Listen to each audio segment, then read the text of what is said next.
this is, I believe that XRP is going to be designated a tier 1 asset, which means it's riskless.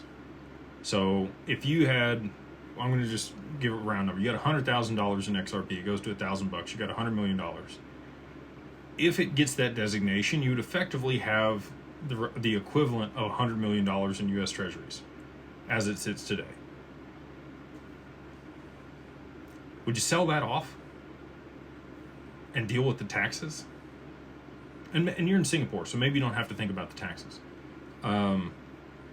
But if you believe that it was going to continue to be used and adopted and continue to grow in value, and even if you thought it was going to go to $10,000, unless you're taking that money out in order to put it in something else that's going to do a 10x, you're going to take it out of something that's riskless, no downside risk, to then invest in something that could be riskier. I'm not saying you're guaranteed another 10x on the other side of that. Nobody knows where the price ends up. But for me, in my mind, I think that 10,000 is easily achievable if we get the derivatives market on chain and XRP settles that and is pristine collateral for it. And potentially even more than that over the long term. I think 2030, 2032, somewhere in there, we have $100,000 XRP. So again, my thought would be, if I'm going to sell something that is riskless to participate in something that's riskier for less of a return, I'm probably not going to do that.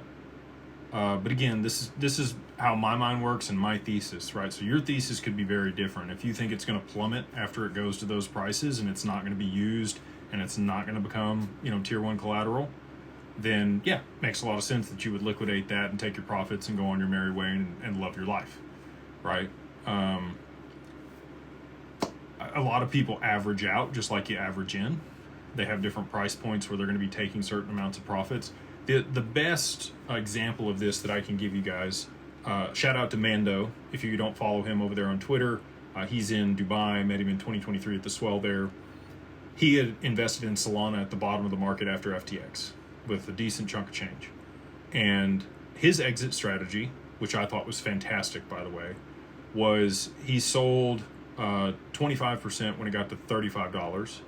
I think he sold another 35 or 40% when it got to $100, and then he let the rest ride.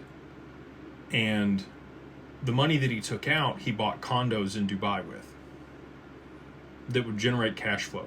And if you were in another jurisdiction, you could use the cost segregation analysis on that to be able to offset your taxable income